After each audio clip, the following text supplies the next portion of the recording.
Hello? Test, test. Okay, good.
Well, good afternoon, ladies and gentlemen.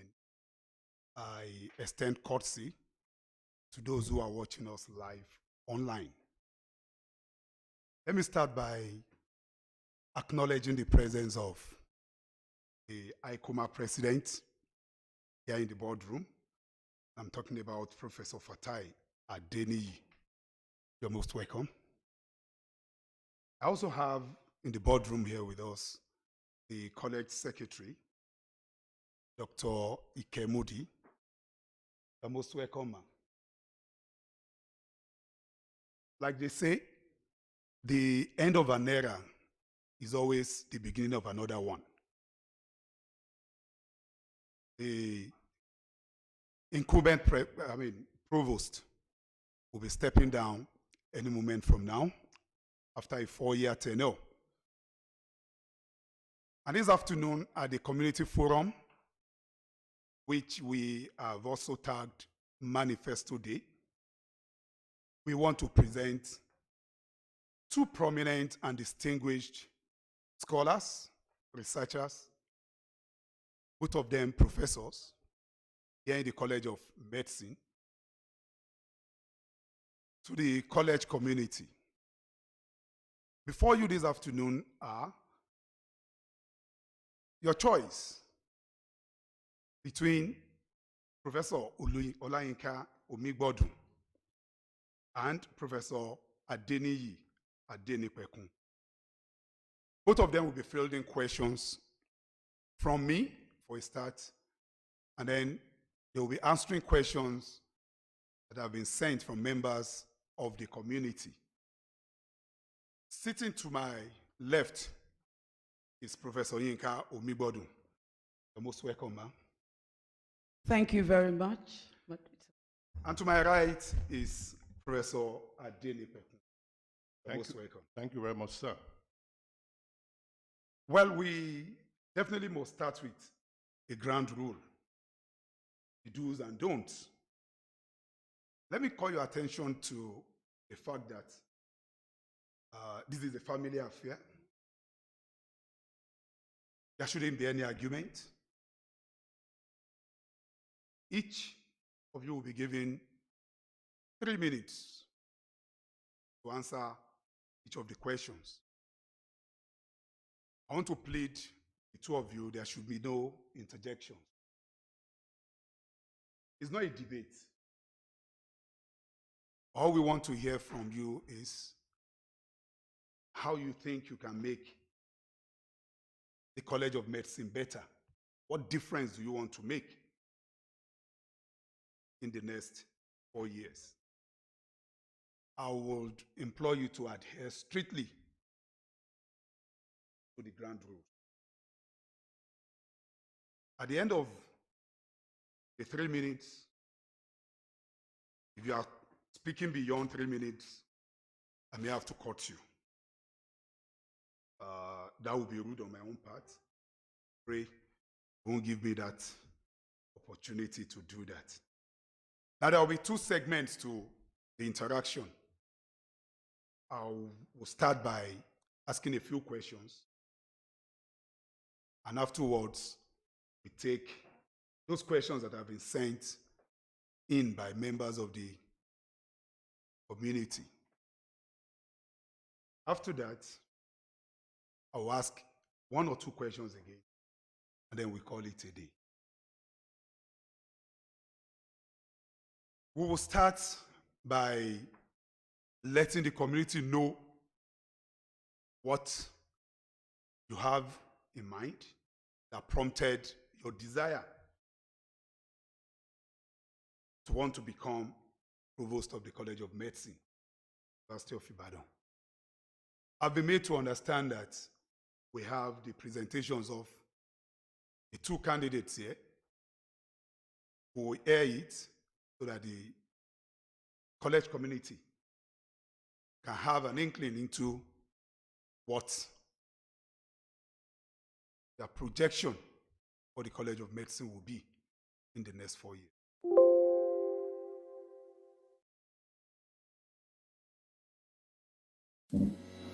Good afternoon, ladies and gentlemen. My name is Prof. Adeniyi, a contestant for the position of the Provost of the College of Medicine, University of Ibadan. I'm here to give you details of my mission statement, which I tag moving the college forward and stepping higher. The first thing I would like to talk about is the school transmission for continued progress. And by this, we want to have an harmonious transition from the old to the new regime to ensure that progress made in the last administration are preserved and built upon. Continuation of the great initiatives started under all previous administration, continuation and completion of all projects initiated by previous administration to ensure that they are put to immediate and beneficial use of the college, staff, and students. Continued engagement and encouragement of our benefactors to continue to assist the college as they have done in previous years. Review and improve on all existing staff and student welfare programs. I also like to address solid investment in staff welfare. And by this, we address staff and student welfare, which will be a major focus of my stewardship. There will be provision made for publication support for staff, and we shall enhance and sustain back to school, travel support, and other welfare programs. We will work with the college cooperative and other workers group to organize and facilitate life-enhancing programs and projects. There shall be a speedy conclusion of staff promotion by creating a platform for monitoring and evaluation of Part 2 cases and supporting the 4 faculties to clear Part 1 cases within a short period of time. College A&P meetings shall be held at least 6 times in a year to ensure that we accelerate the process. A reward system will be instituted for deserving staff outside promotion, and there will be also conference funding to support our staff. I also like to talk about the provision of conducive environment for learning and research. By this, we mean provision of more lecture halls and seminar rooms to avoid clashes and delay that we've been experiencing in our college. Acquisition and provision of more office spaces to accommodate young and upcoming lecturers in the college. We're also going to renovate existing offices to make them conducive for occupants and continuation of the current efforts. Some of our colleagues are occupying offices that do not directly belong to the college. We will ensure that such offices are not neglected in terms of amenities and renovation.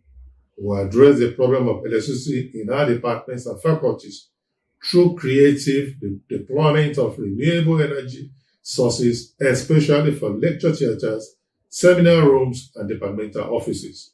And we will also improve our internet services to make work much easier for all of us. I also like to talk about provision of conducive condition and environment for learning and research, which is a continuation of what I've been talking about. Provision and enhancement of campus shuttle to help movement of students and staff between the 2 campuses. We'll work with the university administration to build new lecture halls that will serve the expanding need of various departments and courses. Special attention will also be paid to the departments and courses based on our main campus. Expansion of dentistry clinical services through TED Fund will be pursued so that they will have better environment for teaching and research in dentistry. We will equip and upgrade all laboratories used for teaching and research in all our faculties.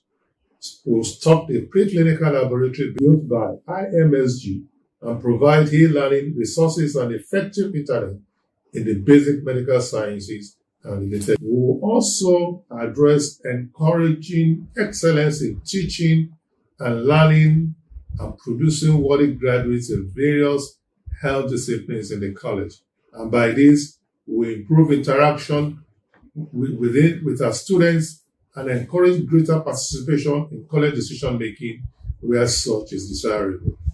Organizing induction workshops for new teaching staff to equip them with the necessary tools required to discharge their duties and climb the academic ladder.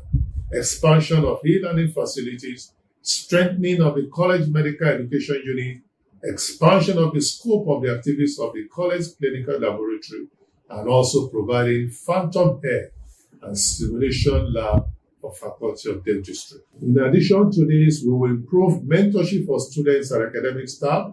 We will support orientation and career guidance for new staff and encourage them to follow personal development plans through regular feedback from members. We encourage interprofessional education through the use of team-based simulation training, orientation programs at 200 level to facilitate team spirit among our students. We will introduce entrepreneur education in conjunction with the Center for Entrepreneurship and Innovation and University of Ibadan School of Business. We will strengthen the Baraka community and primary healthcare program, as well as other outlets such as Otumba Tuwashi National Hospital for teaching, research, and community service. I also like to talk about the financial administration of the college.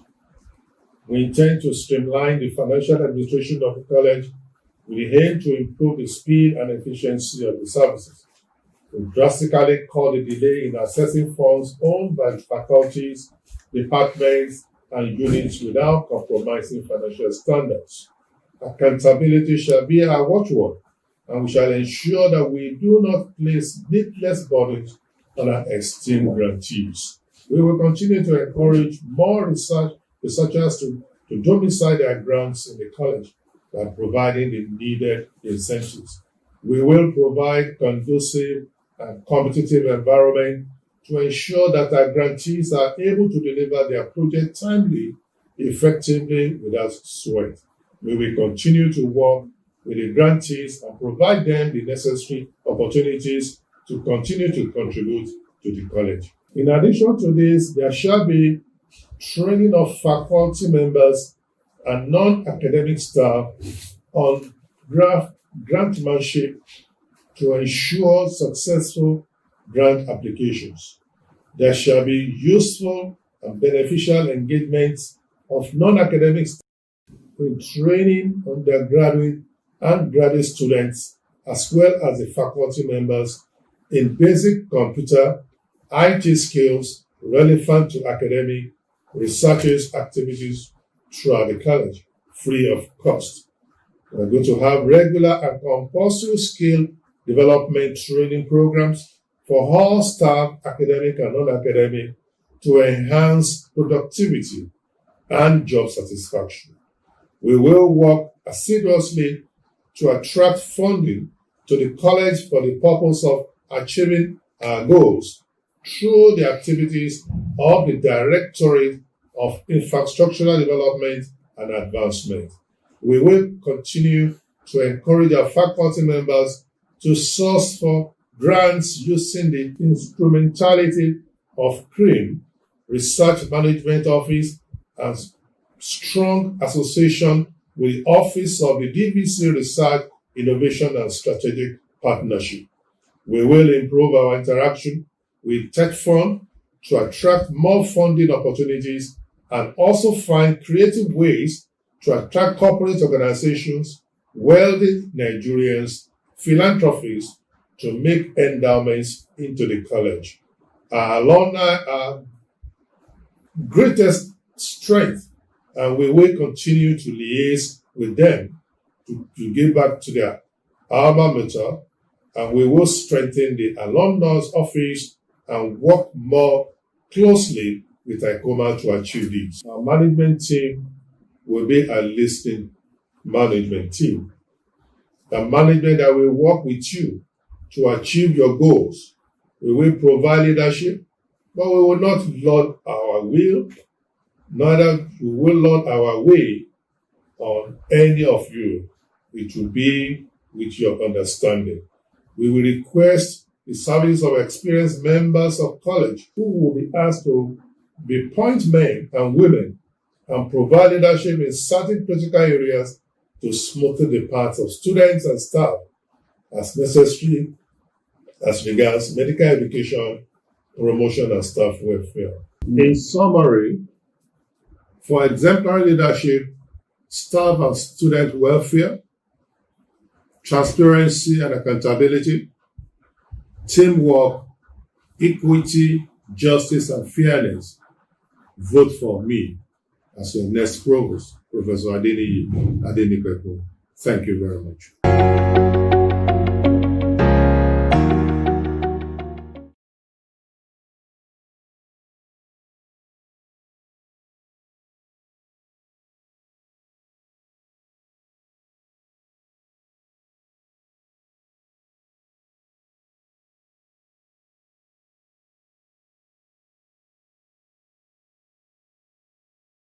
Distinguished colleagues, friends, and elders, today I present to you my plans to move the College of Medicine, University of Ibadan forward. I trained at this great citadel of learning, graduating MBBS in 1985, and I have spent most of my working life here. I have had the privilege of serving this institution in various ways for 9 years. From 1997 to 2006, I coordinated all undergraduate and postgraduate activities in my department. In 2011, I founded the Center for Child and Adolescent Mental Health, which has trained over 130 child and adolescent mental health professionals from at least 14 different countries in Africa. I also served as head of the Department of Psychiatry from 2015 to 2019. I am also the chair of the Counseling Committee of the College of Medicine. Serving in these different ways has given me various vantage points to look at the workings of CoMUI and insights into how we can improve this institution. CoMUI has given me much, and I care passionately about this institution, and my desire to see it reach greater heights motivates me to run for the position of Provost. I acknowledge the outstanding contributions of previous college administrations, and most especially the outgoing one, ably led by Professor E. Oluwabumi Olakpade Olaopa. If given the opportunity to serve as Provost of CoMUI, I will work hand in hand with the outgoing administration to build upon their remarkable efforts. My proposed agenda to move CoMUI forward is in 8 parts, which can be summed by the acronym TOGETHER. T, togetherness through community conversations and collaboration. O represents optimizing staff productivity and welfare. G, getting CoMUI students ready for the global stage. E, espousing an international outlook. T represents teaming up with UCH and other parts of the University of Ibadan for greater impact. H, harnessing the power of our alumni. E, enlarging CoMUI's financial purse. And R stands for reaching out to the community. To start off, let me talk about togetherness through community conversations, which is at the heart of the Together agenda. Within CoMUI, we need to foster an environment of togetherness, leaving out no staff or student. One way I hope to achieve this is through community conversations. I believe that many of us are already engaged in community conversations, but we need to be more intentional about it. As head of psychiatry, I encourage community conversations at all our meetings. Everyone, distinguished elders, up-and-coming colleagues, participated fully, generating ideas that helped me move the department forward. I completed my 4-year term very fulfilled. If given the opportunity to serve as Provost, college-wide community conversations will be organized throughout my tenure. Community conversations provide a safe place where members of CoMUI can come together to talk about their concerns and plans for CoMUI. This will make us stronger and stimulate collaboration. O, optimizing staff productivity and welfare comes next. I will support personal development plans and ensure a conducive, safe, and health-promoting environment in all our offices. The COVID-19 pandemic has greatly disrupted normal life and makes it absolutely necessary that a lot of our educational activities go online. If I am elected, I will work rapidly to expand opportunities for online learning with the library, with the ITU, and the Biomedical Communication Center. I will also work towards the expansion of development programs. I plan to optimize promotion processes to ensure they are staff-friendly, accountable, and reasonably predictable in terms of timelines. Mentorship programs will also be instituted.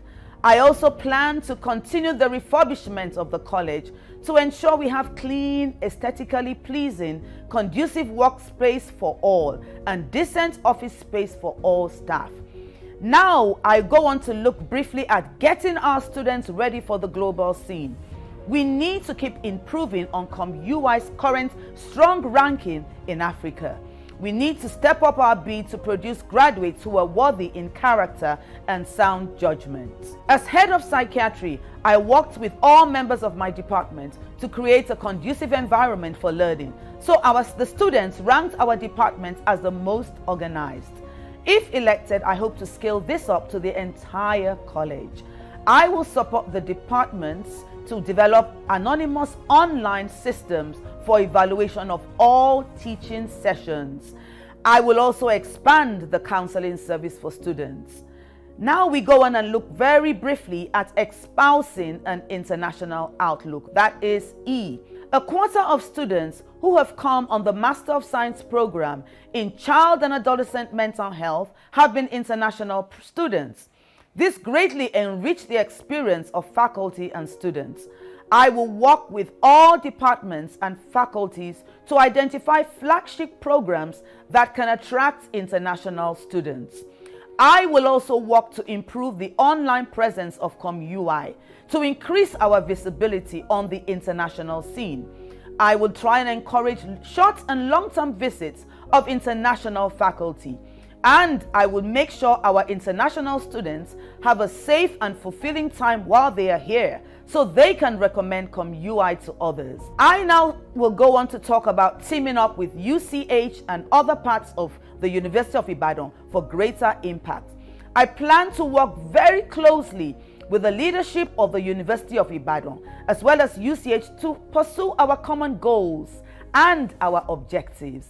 I plan to explore options that will promote more interaction between CoMUI staff and UI faculty who are outside CoMUI to foster multidisciplinarity. I plan to work collaboratively with UCH to mobilize resources for the development of both institutions. Now we go on to harnessing the power of our alumni. The alumni of CoMUI are well placed in various parts of the world and are a great resource. I was privileged to serve as Vice President of the Ibadan College of Medicine Alumni Association in the last 4 years, and I have partnered closely with alumni all over the world. If elected, I will synergize the activities of CoMUI Alumni Office with ICOMA and provide them with full support to link up with every alumnus. Another key part of the Together agenda is enlarging CoMUI's purse. We need to be more resourceful in mobilizing resources to implement our programs. If elected, I will explore various revenue-generating opportunities for CoMUI, such as working to empower staff to seek grant funding. I will establish a college entrepreneurship office to support the development and marketing of patents and work with philanthropists on a regular basis. The last item is R for reaching out to the community. The impact of CoMUI should be felt by the community around us. I tend to promote social engagement by all segments of the college and give due rewards to community service, revive memorial lectures, and promote translational research. Throughout my career, I have sought to engage the community around me through the juvenile justice system, schools for children and persons with disabilities, the SOS village, to mention a few. I have encouraged my mentees to do the same. My hope is that CoMUI can do more to connect the ivory tower to the real world. Distinguished elders, colleagues, and friends, this is my agenda to hoist CoMUI higher. There are also other areas I will work on, such as improving efficiency in the administration of the college and pursuing adherence to the statutes and regulations establishing the college. If I am given the opportunity to serve in the office of Provost, I also plan to put in place a mechanism for the regular appraisal of my role so that a constant strategic response characterized by accountability and inclusiveness is maintained in the college. In a few days, you will have the opportunity to exercise your rights as members of this esteemed institution and vote for the next Provost of the College of Medicine. I hope that you will cast your vote in my support and give me a chance to hoist CoMUI together with all of you and make our institution better. Thank you. May God bless you, and may God bless the College of Medicine, University of Ibadan.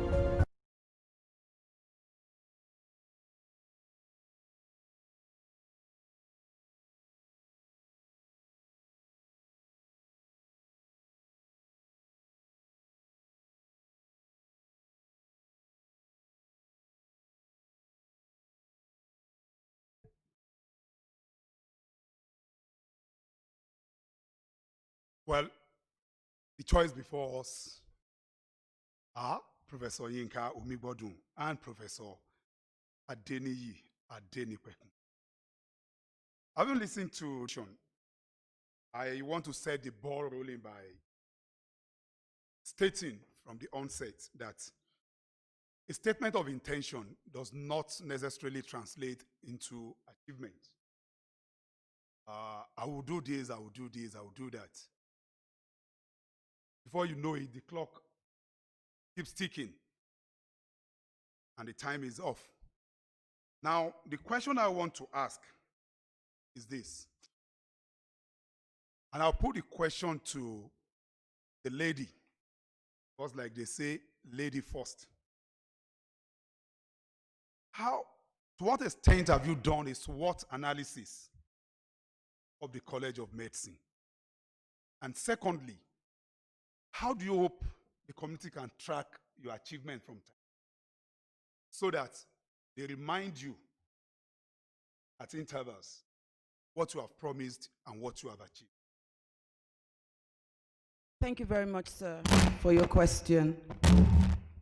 As I have walked around, 4 years ago, I contested for this same position. And I had the opportunity to go round the entire college. And that has continued. And even this time around, I've had the opportunity to speak to people, to talk to them. And then also, I've been in this institution for many, many years. I trained here as a medical doctor, and I've spent most of my working life here. And this has opened my eyes to the strengths. There's a lot of strength in this College of Medicine, particularly human resource. There are people who are working all over the college, doing great things. And all we need to do is to bring them together and create an opportunity. If you notice, many times we have excellent graduates from Nigeria, and then when they go to an enabling environment, they do great things. So the strengths in CoMUI have been clearly identified in my manifesto. Excellent human resource, excellent, even the facilities we have already. All they need is maybe some refurbishment, reorganization, and then of course we need to bring, so there's a lot of strength in CoMUI. The weaknesses I have also identified as we have gone around. And these basically are, in many instances, we don't evaluate or monitor what we're doing. I have found that there has not been a monitoring process. For example, I've been privileged to be pioneer director of the Center for Child and Adolescent Mental Health since the onset. It's a MacArthur Foundation funded. And right from the onset, we put in an evaluation program. So every time a faculty gives a session, whether it is a clinical session, the students anonymously evaluate their, yes. Oh, I have 1 minute. Okay, you didn't tell me how much time I had. Sorry, okay. Oh, you did. Okay. Okay, I didn't hear you. Sorry. And then, of course, the threats. The threats are the instability in the community, the incessant strikes that we have, and of course, the opportunities are enormous. Every single person has, if given the right environment, will thrive. So those are the enormous opportunities. Thank you very much. Thank you. Thank you. Do I have to repeat my question, or you want to take? To save time, I think I will just go straight to the question. However, I would like to acknowledge the presence of distinguished elders, senior colleagues that are listening. The strength is enormous. We have the personalities, we have the high caliber faculties in our college, and that is one of our strengths.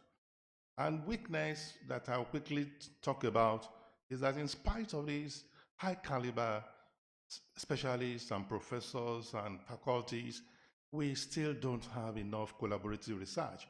One would expect collaboration between basic medical sciences, clinical sciences, doing some groundbreaking researches. So we need to improve on collaboration as a weakness. And opportunities, the position we are occupying now gives us uncommon opportunities. We are number one in the sub-Saharan Africa, and that opens us to a lot of opportunities for linkages and everything. And threat, of course, is the incessant strike of academic and non-academic staff. And of course, another one that is presently hampering everybody is the COVID. COVID has completely changed the face of everything, and we have to now think about what we refer to as the new normal. Thank you very much, sir. My second question before I go to questions sent in by members of the community. You both seem to agree that the incumbent provost has done well. Now, what exactly do you want to do to make a difference? What has he done that you think you want to improve upon? Or what has he left out that you think you want to do?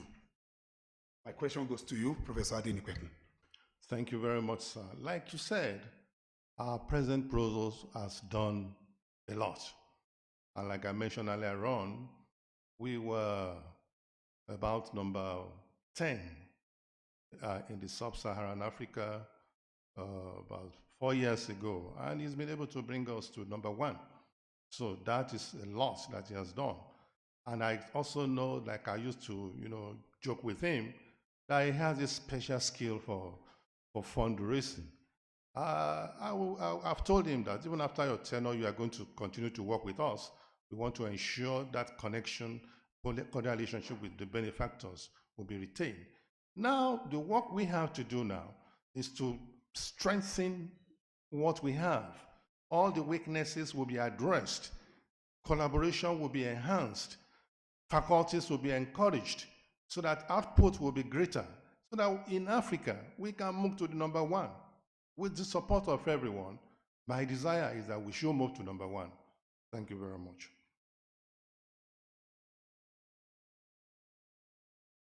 Your turn, ma. Yes. Yeah. Thank you very much for that question. Basically, I would like to build upon his work and the work of previous administrations, and my focus would be, first of all, on togetherness. I have gone around and I find that there's a lot of talent working in silos in this college. So I want to have community conversations so that everybody can come aboard. As I've gone around, I found that there's some people who may not necessarily feel so happy. So I want everyone. So my focus will be seeing how we can have a togetherness program. The other one is espousing an international outlook. We have very few international students. I think the program that I have maybe has been very privileged with all sense of humility to attract international students. And one of the things that encourages ranking is international students. I know what it takes to bring in international students. So I want to focus, even if not for long periods, as interns, is very, very important. And then harnessing the power of our alumni. I have seen in other parts of the world that alumni are the biggest resource. So I will work closely with ICOMA. And finally, I think that UCH, other parts of UI, can come together. There are some things that UCH and the college can do, sharing a research office. We can have ground rounds together. I think that we need to really come together because UCH was actually made for College of Medicine. Thank you very much. Thank you. I have 3 people sending in their questions from home, but then you raised the point that we want us to build on. When he was speaking about the present threat to the activities of the college, he mentioned COVID. UI happens to be the first university in Nigeria. With that privilege comes a burden of responsibility. All eyes are on us, especially at this particular period. COVID, everybody is looking up to University of Ibadan to come up with a solution to this problem. I want to believe there are research activities going on in that area. But Professor Adenipekun, how soon do you think the world can expect something on COVID from the College of Medicine if given the opportunity to lead the college? Thank you very much for that question. We have the expertise in every discipline can think of the University of Ibadan and the College of Medicine.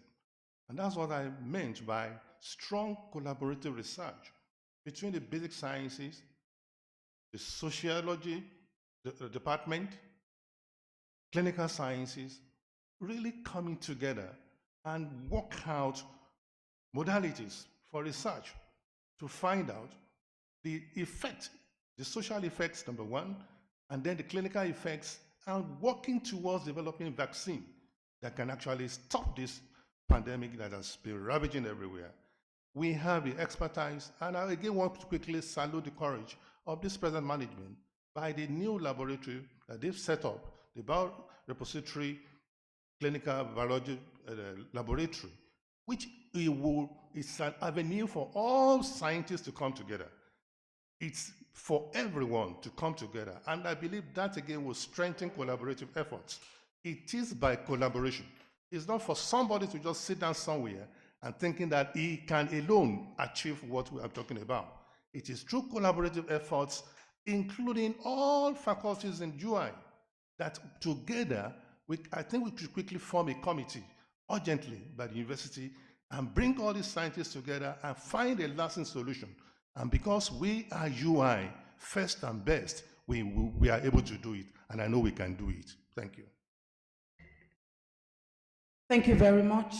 There are two aspects to this COVID-19 pandemic. There's the actual research on the virus itself, and then the effects of the virus, which take different aspects.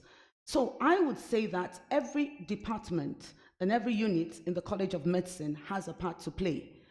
And one of the places that I feel that we can really rally around is the IMRAT, Institute for Advanced Research Training, our IMRAT. Looking at translational research, it can become a focus so that all the various work going on in different labs, because there are several labs here, can be coordinated. So you start off in the lab, you now go to the bedside, then our departments like medicine, pediatrics, come in, even psychiatry, very important. There are mental health aspects of COVID. And then we now take it out to the community, public health. We have a strong public health faculty.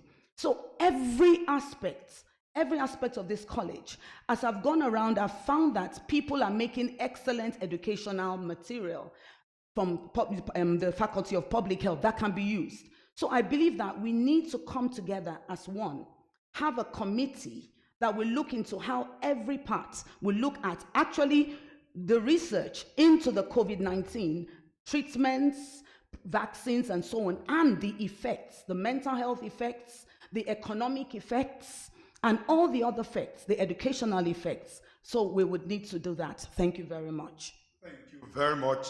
You both left out the aspect of funding. There has been complaint everywhere that, yes, we have the human resources, we have the facilities, but then the issue of funding, I was expecting that the two of you will hit at that, but no problem, we move on. I have received questions from 4 members of the community. I will take them one after the other. This one is coming from Shehu Tijani Shitu, and he says it's a question for Professor Adenipekun. Having listened to your manifesto, can you highlight your plans for the Faculty of Basic Medical Sciences? Thank you very much for that very important question. I am aware of some challenges that we have presently in the Faculty of Basic Medical Sciences. Number one, we'll address the issue of internet to improve on the internet, working with the items of UI to have a regular and stable internet so that they can have access to information internationally. Number two, that I have also identified is power supply. We will work with various departments to put renewable energy sources like internet and solar to those offices, to key areas of those departments. And also, we will also upgrade the animal house that is in the faculty in the basic medical sciences so that it will be available to all researchers. And finally, we will encourage faculties in the basic medical sciences, like I've been saying, to collaborate with the clinical side so that we can have groundbreaking researches that is expected of us as the first and the best in Nigeria. Thank you very much, sir. Even though the question was meant for you, I will still give Professor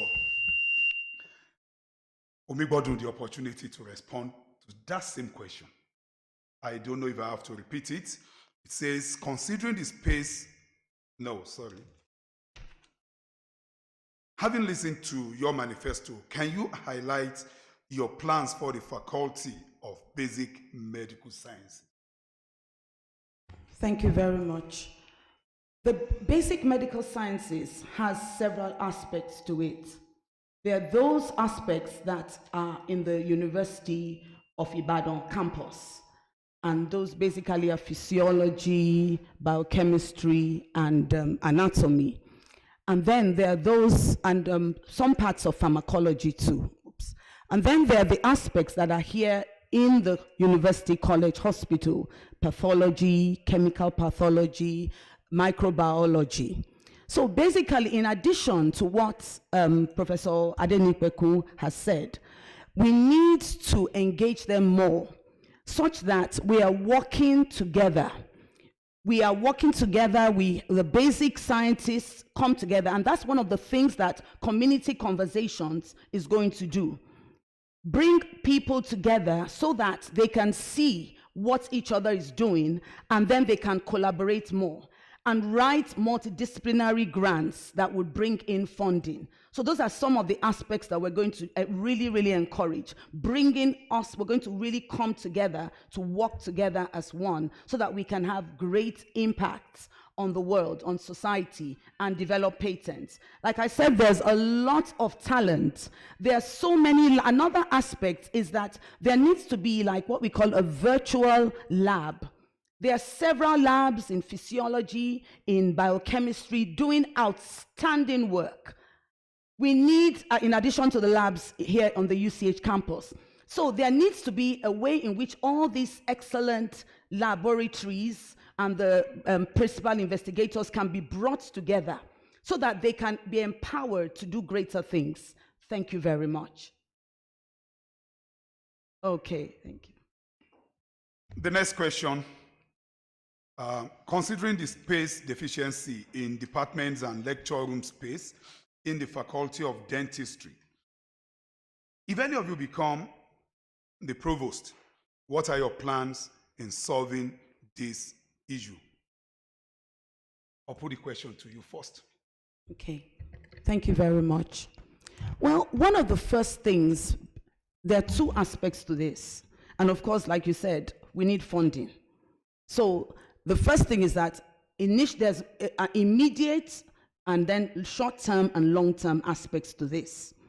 So the first thing is to look at the current space and see how we can get interior decors, because I find that even though sometimes space is rare, if you get somebody who really understands about it, you can then divide and partition and make it look nice so that the people there, it's bearable for them. While at the same time, we are now doing fundraising, looking for funders from alumni, from the government, from TED Fund, from industry, and even public-private partnerships that would be put in place to start developing and expanding on what is in existence.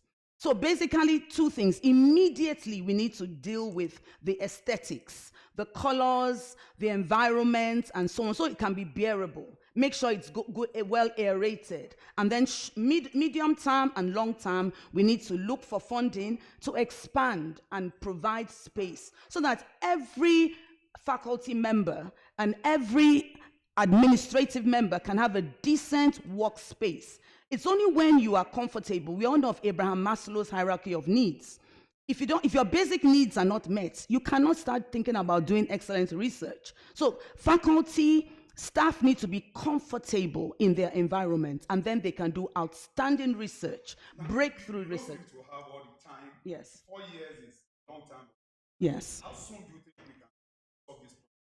I think once, if I'm given the opportunity to get on board, and I have a track record of being able to do things with all sense of humility, I have been able, even in the opportunities I had within the center, to be able to look at office spaces and petition. I've been able to raise funds through research grants, and those grants are out there. And also through alumni and through industry. I've done a lot of partnership with industries. So in 2 years' time? Oh, absolutely, absolutely. We will sit down, do a needs assessment, because it's very important. You need to do a needs assessment and have a realistic needs, a realistic plan of action. Very, very important. So one of the first things to do is a rapid needs assessment and then run for it. And you need, of course, you need that strength and energy and passion to drive and bring in those resources. I'm sure the alumni, we have alumni all over the world. If we say dentistry is in trouble, they need help, they would all rise up to it. Thank you very much. The question is, how soon? Well, thank you very much for that question. Well, I'm familiar with that challenge that they have in the dentistry. I've been there several times, and I see a large number of students gathering in the clinic there. And I wonder how you can teach effectively in that kind of environment, when you have almost 30 students crowded to a patient there. So it's a big challenge that I, by the grace of God, with my team, will address. And how do we want to intend to do this? By cooperating and seeking the cooperation of the university administration through TED Fund to erect a building there. I've identified a place where 3 floors can be done for that place, and it's not impossible to get through TED Fund. TED Fund has been used before for expansion of dentistry. So I strongly believe that with that and the cooperation of the VC, we will be able to put 3 floors there. The first floor will be for the clinics, second floor will be for laboratories, and the last floor will be for offices, because I also observed that they have shortage of offices in dentistry. Of course, CoMUI is also there. They are very strong, supporter of this college. If you hear of big universities abroad, it's through the efforts of their alumni.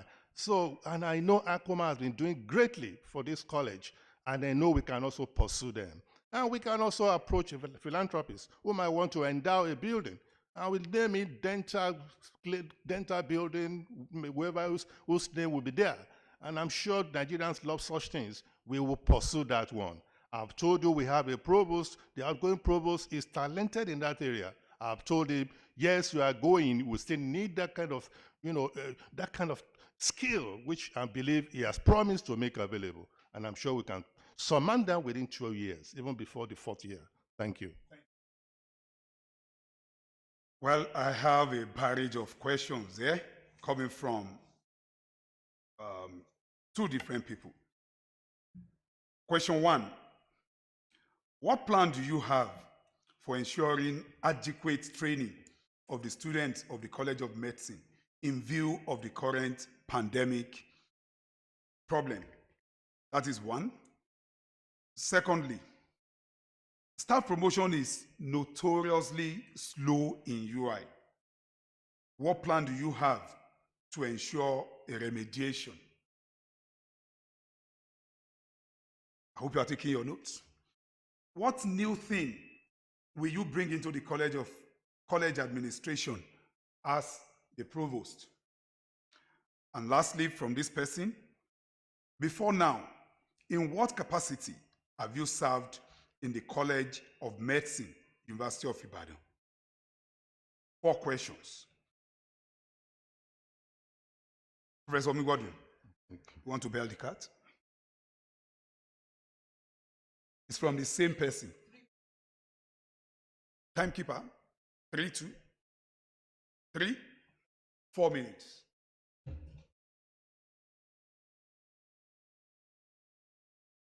Thank you very much.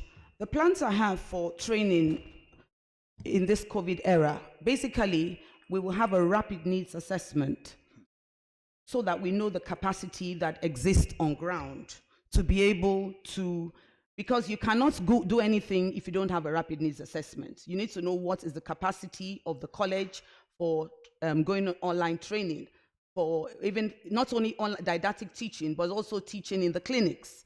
And this is something that I have personal experience because we've already been doing in my center. We already do online training using Zoom. So that's something that we do a rapid needs assessment and proceed to do it. Staff promotion, I will push so that staff promotion is going to be totally online, and then we're going to fix a timeline. It's going to, if everything is online, you don't have to go and make 100 copies of your CV and things like that. It even saves money. So I'm going to first of all push that it's going to be electronic, and then we're going to set timelines. Say between this time and this time, your professorship should be ready. Between this time and this time, you should move so that when your papers go, if there's a break in timeline, apology must be given to the lecturer. And that there must be constant communication between the college and the lecturer about their promotion, where it is at. So there's accountability, monitoring, and constant evaluation. The new thing that I am bringing is, I had mentioned earlier, the issue of togetherness, community conversations, bringing in alumni, because I have bringing in international students to really enrich our community, and also working with alumni. Those are some among several others that I believe that I have the capacity to do. I've run programs that have had a quarter international students. And then finally, in what capacity, what's the last one you said? There was a question. Yes. What new? Yes, I've answered that, yes, okay. Yes. And what capacity? What capacity? Oh, yes. In the College of Medicine. Well, I have been head of psychiatry. I've been director of the Center for Child and Adolescent Mental Health. I've also been the chairperson of the college counseling community, and also it was changed name into college fee committee. So I have served in those various capacities in the College of Medicine, amongst other issues of serving for many years on several other committees, like junior staff committee and so on and so forth, in the several years where I have been in this College of Medicine. Thank you. In terms of service to the College of Medicine, well, with all sense of humility, I think I would not give myself a score, but I think I know enough about the college. All my passion, my activities in the last, since I've been here on staff since 1997, and I have really geared my activities into building up the College of Medicine in all areas. So I think that I have done well. Yes, thank you. Thank you very much, sir. 5 minutes. Thank you very much, sir. Let me start with the promotion aspect of it. Yes, there is a kind of dissatisfaction, among faculties about delay in promotions, and this sort of demotivates them. What I would like to do as provost is to set up a monitoring unit in the provost office to monitor the process of promotion, and be able to alert the provost of some delay, maybe from assessors and all that kind of a thing, especially for part 2, part 1 cases. We will make sure that monitoring unit also have some software application that will help us to monitor appropriately. Number 2, we will also like to create a kind of incentives to assessors. They work, you don't pay them anything. In the National Postgraduate Medical College, if you assess proposal, something is paid. If you assess dissertation, something is paid. It's only in UI, nothing is paid. And so people get sort of, you are loading me with so much, nothing is coming. And then they just put the paper somewhere. We will create a kind of incentives, to assessors so that they can do this thing on time. We also need to go and join them in UI and look at how that guidelines can be reviewed. It is not favoring clinical scientists, where we collaborate together, and then you start putting that as a very low figure. We will go to talk to them that we want collaborative researches, and the grading should be different from what they are having presently. Number two, capacities that I've served in the University of Ibadan. I've been acting HOD twice, and I've been HOD for 3 years now. I'm the current HOD. Of course, my term will be expiring end of this month. And I was also a Senate representative in the student bureau, lodging bureau of the University of Ibadan. I was Senate representative. I have also represented the Provost in many committees in UI, for instance, the Board of Health. I used to go there on a regular basis to represent the Provost. And also there is a panel of, disciplinary committee, panel J. I've been on that panel for a long time, serving the university. Thank you very much. And also, as regards the COVID challenge and for this teaching of students, yes, it's already emphasized. And I think a committee will have to be set up quickly to assess the situation, the capacity we have for online teaching. Do we really have any? What must we do to strengthen whatever we have on ground to encourage e-learning, online teachings and training? We need to equip our laboratories where we can transfer skill. We need to provide mannequins for these students so that you don't really need, to be the first thing you do is to go to the walls. You try some things and procedures in the laboratories that we have in the college. And of course, the final part of it is, I hope I've covered everything. Thank you very much. Well, the second to the last question, questions coming from another member of the community. There are 5 questions there, but I would prefer we take them one after the other. And you have 2 minutes, 2 for each of the questions, because there are 5 questions here. So that means 10 minutes for each of you and 20 altogether. The first question: major challenge facing our students outside the country is the closed marking system, which has made many international institutions misjudge their intelligence. The CMEU has tried to integrate open marking system without significant impact. How do you hope to address this? Do I have to take the question again? Major challenge facing our students outside the country is the closed marking system, which has made many international institutions misjudge their intelligence. The CMEU has tried to integrate open marking system without significant impact. How do you hope to address this? Professor Omigbodun. Thank you very much for this question. Absolutely, there's a major challenge that is affecting our students. And the way to address it, I'm going to give a typical example of what we did in our department. When I was head of department of psychiatry, that was when we introduced this new MBBS curriculum for medical students, which was actually coordinated by the current provost. And when we all sat down together, drawing up our marking schemes, and we agreed as a department that students can score full marks. We all sat down to decide. The marking schemes were clear, quite clear cut.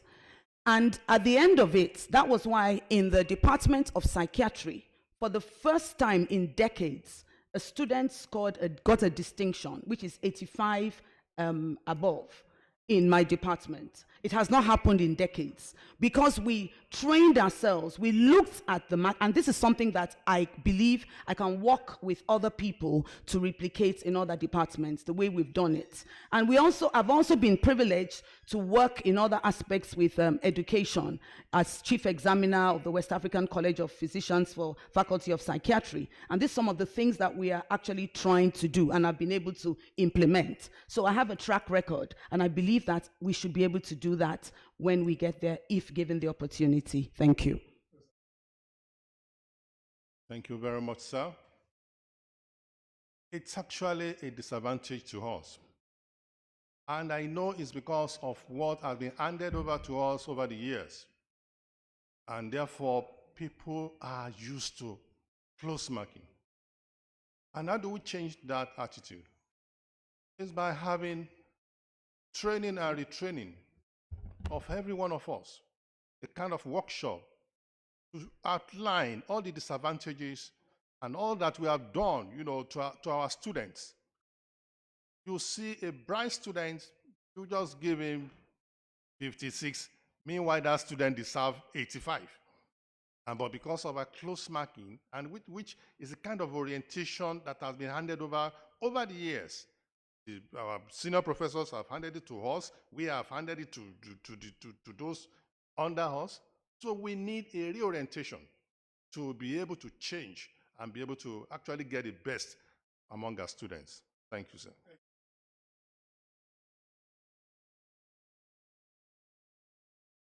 The outgoing provost has invested tremendously in the Alexandra Brown Hall, such that it appears there's nothing more to do. Unfortunately, the accommodation has remained inadequate for the students. How do you intend to improve the condition of living of the students and also to ensure the hall has additional block or blocks of residents? Thank you very much. I'm familiar with ABH because I was there some years ago.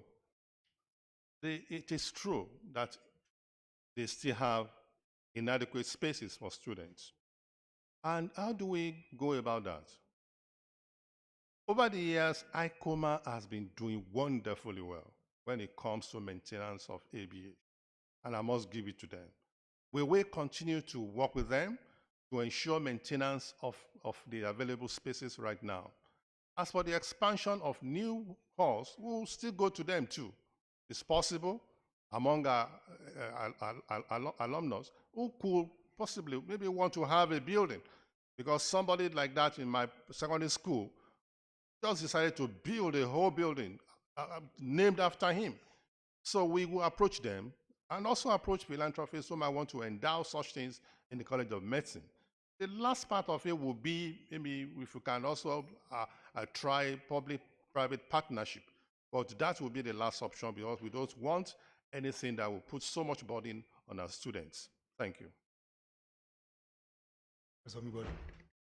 Okay, thank you very much. Yes, a lot has been done to improve the plight of students in ABH. The first thing that I would ensure is that the improvement there is sustained. So we need to have a system whereby we are monitoring and evaluating. Many times, one of the problems we have in this environment is that many times we do nice things, but we don't sustain it. In a year or two, it looks terrible. So it must be sustained. The next aspect is to look for public-private partnerships. And then the money that will be paid will be competitive. The students, people have to realize that nothing is free. If you are going to live in decent accommodation, so that there has to be a reorientation of the populace, that nothing is going free. And I don't know what we're going to come out of in this, after the COVID. We may enter into a recession. We need to be ready for economic issues. So the students must be ready to pay. And that's where we're going to have to invite, maybe we can get alumni, get people in industry, say, I'm going to sponsor 4 students. People do it. I'm going to sponsor 5. So we're going to look for a way in which we get these buildings, get people to build hostels, but at the same time, we look for sponsors for the students so that they can afford to stay there and standards can be maintained. And those facilities don't go to the dogs. Thank you. Thank you very much. The third question. The students have continually remained agitated about the health professional training level. How will you handle the agitations going forward? Are they to expect an increase or a decrease in the burden of fee payment? I think it's a follow-up question to where you stopped. Okay. Thank you very much. The first thing is communication. The way you communicate with a person is very important so that they understand. When you open, it's like a mother in a house. You don't have money and you call your children and say, look, I only have this amount of money. Let us see how we can manage it together. Once the students and their family are fully aware of the situation, I'm sure they will cooperate. But more importantly, we need to move into the era of scholarships and loans. The government needs to be aware, and that's one of the things I mentioned when I was talking in a group recently. The government needs to know, how much does it cost to train one medical student? If you want to study medicine in Harvard, you pay $60,000 US. The student's fees now is about $100 US in Nigeria for a year. How do we expect to have decent education? So we need to let the public know. The government needs to provide funds. The government needs to provide money, because the truth is that the professional fees is going to go up. But if the students know that those who can't afford it, and that's what it says, you have aid-based, financial aid, based on what your parents can afford. If your parents are poor, you have a full scholarship to go through it, or you take a loan. If you are wealthier, then you can pay the full thing. So I think we are moving into that era where we're going to have differential payments, because every student will have to pay a competitive amount to be able to keep the facilities going, or else we're going to run into trouble. Thank you. Do you want to agree with that? Yeah, to a large extent, the only addition to that would just be that we will carry the student along by letting them know how much does it cost to even maintain the house? How much do we pay in terms of electricity? How much do we pay in terms of ensuring water flows in those rooms? By the time we compute it and show it to the students, and I'm sure they are reasonable people, they are future doctors, they are brilliant chaps, they will understand that this cannot just be so cheap anymore. It can't be business as before, because things have gone up. So I'm sure if this is made plain to them, I'm sure they will understand, and will be able to arrive at a reasonable, cost that will be beneficial to both the college and the students. Thank you. Now to the fourth question. What will be your approach to supporting the middle level and junior cadre faculty staff towards publishing in high impact journals, knowing fully well that these journals are expensive? Professor Omigbodun. Thank you very much. One of the approaches will, first of all, one of the approaches is, first of all, to have training sessions. I plan, if I'm given the opportunity, to have retreats, because you don't just go and publish in a high impact journal. The quality of your research and the quality of your write-up must warrant being in a high impact journal. So, and there are a lot of excellent world-class faculty that can be used. So I plan that on a regular and consistent basis, if given the opportunity, we will take our younger and medium, colleagues into a retreat. It could be just a 1, 2, or 3 days retreat where they will write their papers. That's the first thing. The second thing is they need to also have grants. If your research is grant-based, then the grant will likely pay for that publication. So we're going to also have a lot of workshops whereby our junior faculty, our medium faculty can write excellent grants. There's a lot of grants out there. The problem is that many times we don't know how to package it. And that's going to bring us to the system. We're going to have workshops. That these journals are expensive. Thank you very much. Yes, it's a big concern for the junior faculties when it comes to paying publication fee for those high impact journals. I intend, by the grace of God, if I become your provost, at a certain percentage of donations that come to the college will be to support publication, conference, and also conference support, publication support. However, it's going to be based on available funds. And there are going to be the fact that when such papers are published, you must submit a copy to the college. You must make sure it gets into the college website so that it can be seen, not just in your CV alone. So we will work towards assisting as many as we can based on available resources. Thank you. Microphone. Access is a great asset in leadership. But how much will you give access to both faculty staff and students to ensure they are all listened to? Can we further hold you by your words concerning this commitment? Thank you very much, sir. That was the last on my agenda. I told you this will be a listening management. I've been in a position of management before as a former CMAC of UCH. I'm available anytime. On the corridor, you can stop me. As your provost, it's going to be open door policy. You can have access to me. You can have access to email that you can put in whatever you want to send to me. It's going to be open door policy. We will be available. You can reach us even on phone. You can reach us through email. I will be there for you. I will listen to you. We will discuss. I'm not going to lord over you, my authority as provost. We will sit down, we will discuss.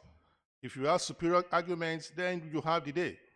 Nobody has monopoly of wisdom. And I'm not saying I'm a reservoir of all the wisdom. So we'll listen. I'm telling you, take it, write it down.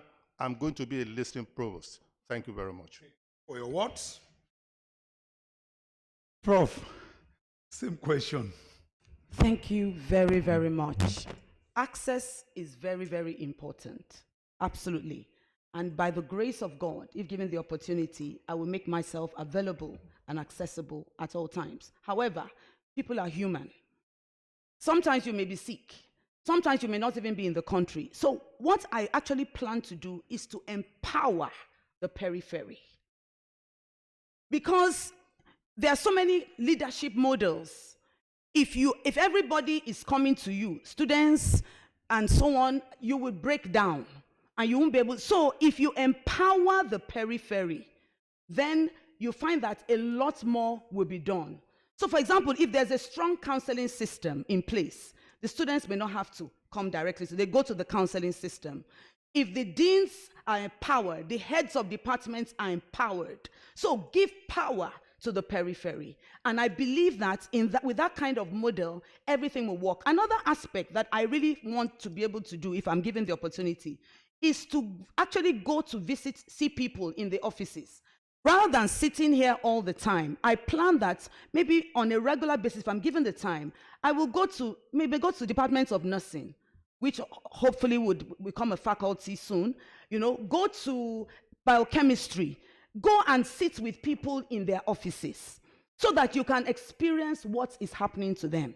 Don't wait for them to come to you. And then a lot of activities can be done online, telephone calls. I would be, as by the grace of God, the way I am now, moving around openly, chatting and talking to people, not having any airs or having people around me. I will be accessible to everyone on the corridor, but I'm also planning to give power, if given the opportunity, to the periphery to hold things and Professor support. Omigbodun. Thank you very much. This last one is just for Professor Adenipekun. So I don't know how we are going to divide the meat. This person is asking the question, what do you mean by eloquence that speaks louder than words? I am going to solve that problem for the two of you. I think what that person is saying is, look, like I mentioned initially, a statement of intention does not translate to achievement. What they are saying is, how are you going to walk your talk? Now the two of you can answer the question. But first, Professor Adeniyi. Thank you very much. What that is just trying to say is that a lot of words without action is nothing. And I don't think that's what we want for the college. I'm going to be, I don't need to speak thousands of words before you understand and get my body language and what I'm interested in and what I want to do for you. That is what I believe that is saying, that it doesn't have to be voluminous. Whatever I want to do, I'll make it plain, straight to the point, without any wasting of time. And that I believe will also help with our meetings. There is no need to keep just wasting time and voluminous things. You are a leader. Go straight to what you want to do and let people know where you are going. That's what I mean by that. Thank you. Professor Omigbodun. Okay, well, basically, you're asking me to answer the question about how I would implement action speaks louder than words. Yes, I agree absolutely with what Professor Adenipekun has said, that you can spend a lot of time speaking, but you really need to act. And one of the ways would be I plan to do that, would be like, if I'm calling a meeting, if given the opportunity, now that's what I used to do when I was head of department. I would tell my department, I said the meeting is from 1 to 3. At 3 o'clock we finish and we go wherever we have reached. So that when you get there, you know that you're going to move quickly rather than spending a lot of time speaking. So one of the times is a prudent use of resources and then less talk and more activity. You say something, you do it. Let your actions, let your antecedents, let people see what you have done, and that should actually speak more than anything you can say. Thank you very much. Thank you very, very, very much. I must say the college is presenting very informed and knowledgeable candidates, such that either of them will fit in perfectly. I'm really impressed by your answers to these questions, and I see a bright future ahead for the College of Medicine. But before we go, I'd like to speak on one or two things just to get you prepared for the office. You both spoke about fundraising and philanthropic intervention.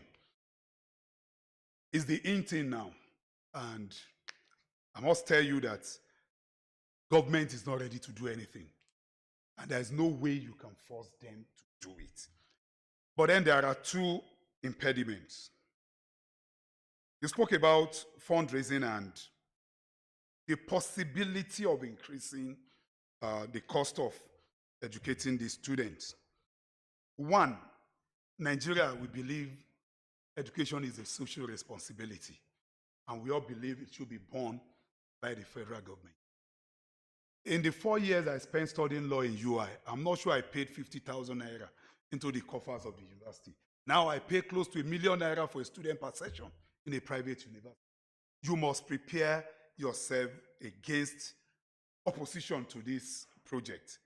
And I want to suggest having a parent-teacher association meeting so that you talk to the parents. Let them know education is no longer the responsibility of government if we want quality education.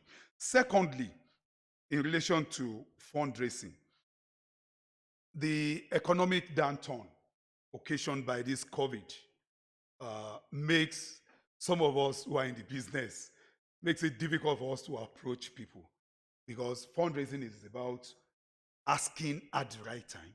Somebody who has lost all his money in stock market, you do it for months, you don't go. So you must prepare your mind how you want to circumvent this problem and still achieve your aim, because your words have been recorded.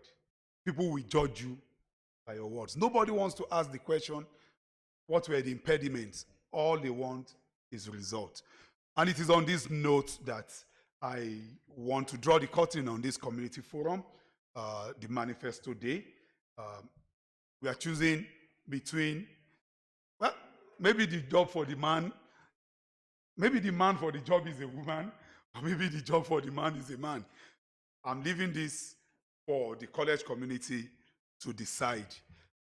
I failed to introduce myself at the beginning. Let me just say I'm Debo Adeosun, the current director of University Advancement Center. What we do in that office is alumni relation and fundraising for the university. Thank you for been there all this while? The choice is yours.